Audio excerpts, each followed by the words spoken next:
In this video, I'm going to demonstrate how to add data from ArcGIS Online. So I'm assuming you have created the Lab 2 project file. And when you go to the View Catalog pane, the catalog shows up. As you can see that generally this is the default view of the catalog where you have the folders kind of listed here. Now for adding dataset or to explore where we can get some dataset that is freely available to you because we have subscription to ArcGIS or ESRI, we will go to portal. So this is the portal. And you will see that there are different icons over here. So this is my content. So if you click on it, this is something that if you have previously worked with ArcGIS Online, which as you can see, I have all the bunch of data set I have are already listed. If you're part of any group, which again, I have a bunch of undergraduate researchers who work on creating web maps, and I create groups for them. They create their layers and save in different groups, and that's available. This is my organization, so anyone, let's say in UWL,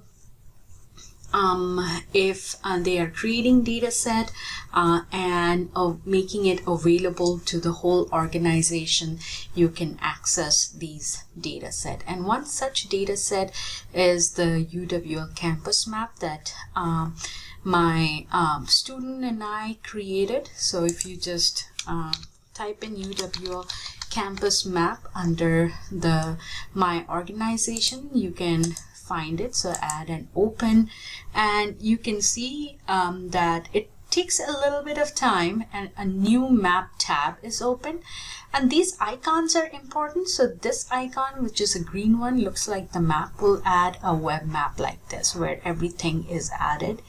It's added as a tab, and you can see these are the different layers that my students, and this is a few years old, so back in I guess 2018 2019, one of my undergraduate researchers, we created this digital database for the whole campus.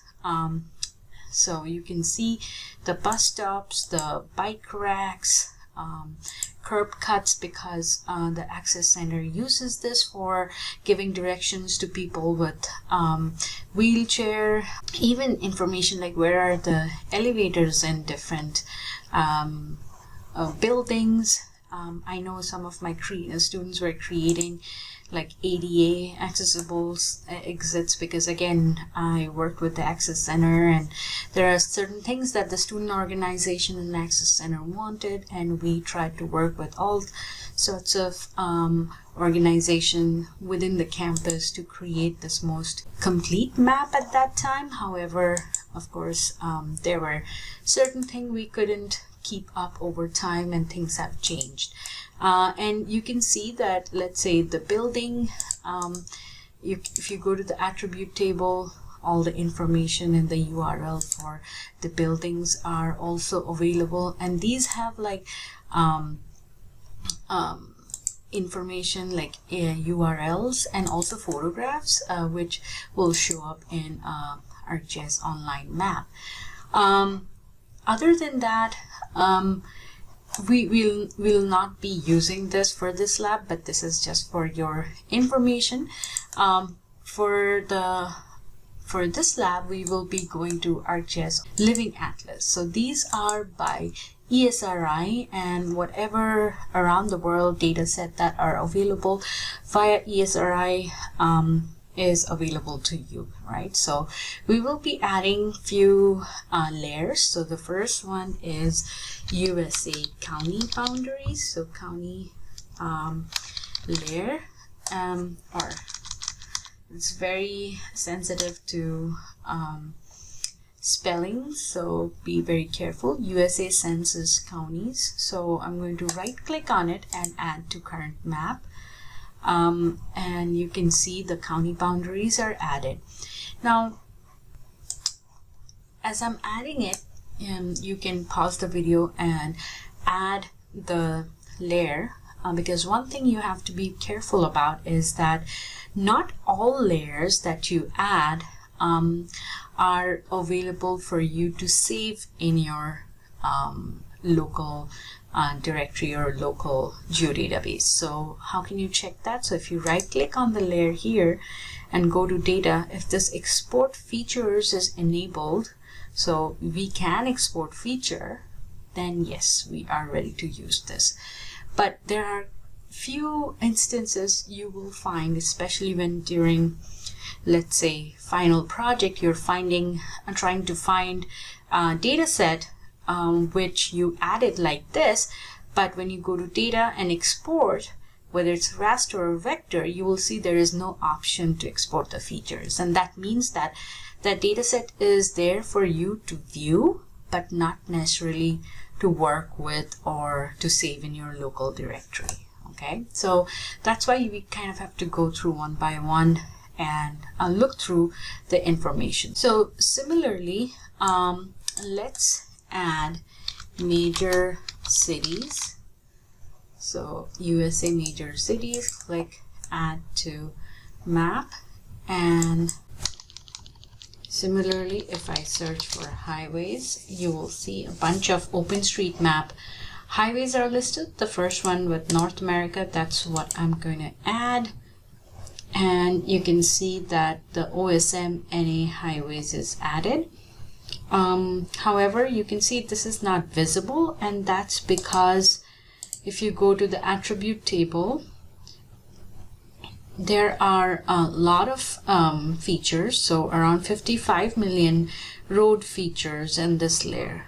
And that's why it's kind of a way that ArcGIS does is that it makes it visible only at certain zoom level, so that the number of features it has to load at certain view window size is small. So therefore, let's say if I zoom into that UWL campus, now you can see all the road features, right? So it's not loading too many features at a time, therefore your system is faster and you can view the data set. So it's like selective zoom level where your data is viewable.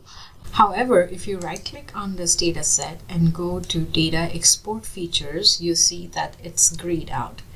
That means that you cannot really save this data set or create a subset of this data for your own use. This is just for viewing. So that means it's of no use to us, unfortunately, because we need to run some geoprocessing tools, create some subsets. So we will go back, actually we will right click and remove this, and then we will go to ArcGIS Online here and search for, let's say, USA roads. The difference between the data that is available under Living Atlas versus ArcGIS Online is that in Living Atlas, only the authoritative data is available. That means either ESRI produced it or ESRI is hosting from an organization such as, let's say, US Census, USGS, or any like governmental or maybe international organization. So it's an authoritative geographic data set, whereas in ArcGIS Online, anybody who is sharing the data set, like let's say you and me created the data set and we want to share it with the public, we can share that. And so the data set, so the volume or the number of data set is more, but also there can be incomplete data set, older data, so you kind of have to pick and choose and go through multiple data set to make sure you're using the right one. So here, the ArcGIS Online, let's type in USA roads, and let's try the first one, North American roads. And again, the symbology here, this icon means it's a layer, and you can see the owner is US DOT, so I think that's pretty trustworthy. So we are going to right click and add to current map, and now we have the road layer, and you can see that these are probably not all the roads, just maybe major highways and freeways, kind of major roads, arterial roads, major roads. So I think that's okay for our purpose right now. But we have the complete data set, and again I'm going to expand that. Right click, and if you go to data, you can see that its export features is enabled. That means we can save this in our local directory. Therefore we will be able to run some geoprocessing tools with this.